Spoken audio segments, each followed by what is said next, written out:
Do you know the 11 signs of pancreatic cancer?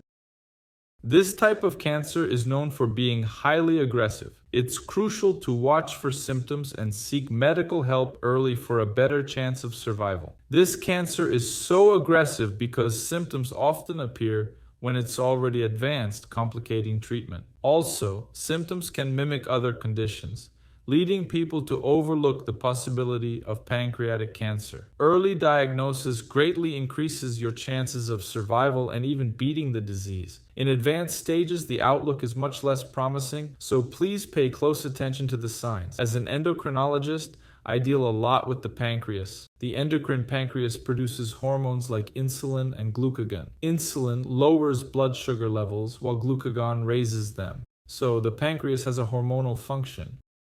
We have two main functions in the pancreas.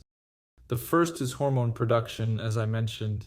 The second is the exocrine pancreas, which produces digestive enzymes. Besides cancer and diabetes, the pancreas can have other issues like inflammation, called pancreatitis, which can be acute or chronic. The pancreas is vital. You can't live without it. So pay attention to taking good care of your pancreas. What are these 11 signs? Sign number 1 is jaundice or yellowing of the skin. Jaundice, which causes yellowing of the skin, usually starts with the eyes turning yellow. The whites of the eyes become yellowish. This is caused by a blockage in the bile ducts. This leads to various consequences in your body. It can be due to liver issues, which is what most people think. Did you know that? It could be liver problems, but also pancreatic issues like cancer, leading to jaundice. The second sign is weight loss. Pancreatic cancer is known for consuming a lot of energy. This increased consumption can boost metabolism, causing weight loss. Cancer can also produce substances that make you feel nauseous. Your appetite changes, so you end up eating less. A key sign of pancreatic cancer is significant weight loss. You also lose a lot of muscle mass. How concerned should you be about losing weight? I always say, when there's no apparent reason, you haven't started a diet, you're not exercising, you haven't joined a gym, you haven't begun any activity that could explain this weight loss. You've simply lost weight without knowing why, with no lifestyle changes. It's more serious when you lose 10% of your weight in 6 months or less. This change is significant. A sharp drop you can't explain. If you're seeing a nutritionist or trainer, not all weight loss means cancer. But if you're unsure why, seek medical help to investigate common causes. Sign number 3 is abdominal pain. It's usually in the upper abdomen, as the pancreas is behind the lower stomach. This pain can radiate to the back. Many patients describe it in the epigastric region, the area at the pit of the stomach. Have you heard that expression before? Now it's clear, right? I always aim for easy to understand language, so I'll try to explain it that way, okay? Abdominal pain is one of the signs and symptoms, and it's common in practice. When I say pancreatic cancer, the most common type is adenocarcinoma, but other types can cause these symptoms too. There's a specific sign for a rarer type, which I'll mention later, all right? Just understand that pancreatic cancer is a broad term, and there are different types within it. Sign number 4 is digestive issues. Nausea, vomiting, diarrhea, fatty stools, steatorrhea, due to changes in pancreatic enzymes. Nausea and vomiting can occur due to the cancer's mechanism, which can produce substances causing these symptoms, and because of the overall impact of cancer, also consuming part of the energy, and because it can affect pancreatic enzymes. Number 5 is reduced appetite, which can lead to more significant weight loss. So the person feels more lethargic, less motivated to do activities, and also experiences changes in hunger levels. Sign number 6 is changes in stool and urine. I want to highlight coluria, the medical term for darker urine, and acolia, lighter colored stools with less pigmentation. So darker urine and lighter stools are called coluria and acolia, respectively. The pancreas should be considered here too. It's another sign, like jaundice. People often think of the liver, as it can happen there too, but the pancreas should also be investigated. You might be wondering why so many people are talking about pancreatic cancer. It's one of the cancers that's becoming more common, partly because pancreatic cancer can be linked to our lifestyle habits. Obesity raises the risk of pancreatic cancer. along with other types. But pancreatic cancer is a key concern. As obesity rates climb, so does the incidence of pancreatic cancer. That's why we're hearing more about pancreatic cancer these days. Diagnostic tools are more precise now, with more info available for accurate diagnosis. So there are two reasons why this is happening. Have you heard of pancreatic cancer? Probably yes. Do you know anyone who's had it? Comment if you've heard of it or know someone who has. And which city are you from?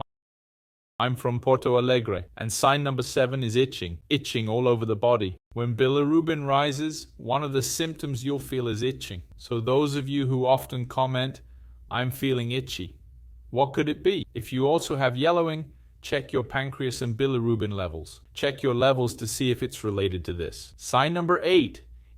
Increased blood sugar levels. Pancreatic cancer can affect insulin production. This can lead to diabetes. Did you know that? When should we suspect diabetes caused by pancreatic cancer? When someone has a recent unexplained change in blood sugar, along with other symptoms I'm mentioning. Don't think everyone with diabetes needs to be checked for pancreatic cancer. That's not the case. Okay? But it's one possible sign to consider. Increased blood sugar due to altered insulin production. Sign number 9 is fatigue and tiredness. You wake up exhausted, unable to rest properly. Before you could climb 4 flights of stairs without tiring. Now 1 flight leaves you winded. You might notice reduced fitness and shortness of breath. So you can't do your usual activities anymore. Always tired, exhausted, fatigued, waking up feeling this way. It becomes hard to do the things you normally do. This can also happen with pancreatic cancer. And sign number 10 is an increase in blood clots. Pancreatic cancer is a risk factor for deep vein thrombosis, for example. Having a clot in the deeper veins can be dangerous because this clot can break free, enter circulation, and lodge in the lung, causing a complication called pulmonary embolism or pulmonary thrombosis, which is also a clearer term, because cancer can produce substances that alter our blood clotting, thus creating a risk factor for clots. We must investigate, especially in people with no surgery, immobility, or obvious cause. Sign number 11, which I saved for last, is quite curious and contrasts with those I mentioned. This sign is characteristic of a type of pancreatic cancer called insulinoma. What is that? This leads to increased insulin production. We have excess insulin. With uncontrolled insulin production, you lose this regulatory mechanism. Normally, when you eat, the pancreas produces insulin, blood sugar drops, then insulin production decreases. With insulinoma, a tumor, insulin is produced without food intake control. The tumor produces insulin even when you haven't eaten. This can cause very low blood sugar or hypoglycemia. It requires investigation. How does hypoglycemia manifest itself? Cold sweats, tremors, and heart palpitations are common symptoms.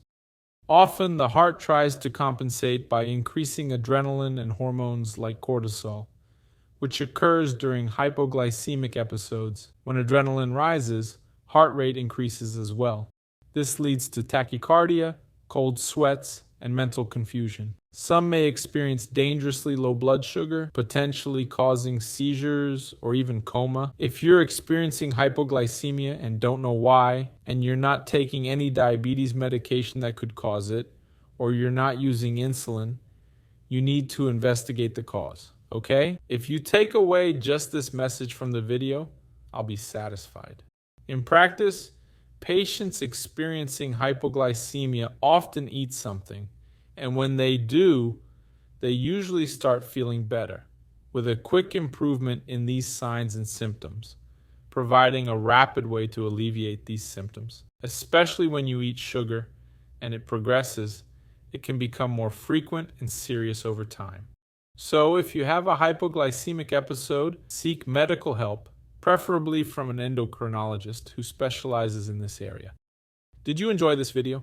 On a scale of 0 to 10, how would you rate it? If it's a 10, I'll make more videos like this. Now that you know hypoglycemia signs, I suggest watching my video on high blood sugar symptoms. You should know about those too. It's crucial, as it's a much more common issue than hypoglycemia. Click here to watch that video and learn more about the signs of high blood glucose. Take care. See you next time.